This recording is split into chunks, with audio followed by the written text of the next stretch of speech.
ওই ওই ছেলে, ওখানে কি করছো? পিছন থেকে একটা অচেনা গলার আওয়াজ পেয়ে আমি আবার বাস্তবে ফিরে এলাম। আমি চমকে উঠে বললাম, হ্যাঁ, ক- ক- কই কিছু না তো।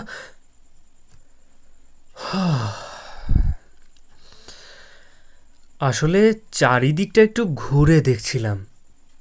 ও, বুঝলাম বুঝলাম। তা এলে কখন? আমি কাল রাতেই এখানে এসেছি। আমার নাম জয়। আর আপনি? আমার নাম প্রবীণ, প্রবীণ কুমার রায়। এখানকার সব থেকে পুরনো ভাড়াটে। ওই রুমটার দিকে আর কখনো যেও না। ওটা বন্ধ থাকে তো, ওখানে কেউ যায় না। আচ্ছা দাদা, আর কোনো দিন যাব না। আমি আর কোনো কথা বাড়ালাম না।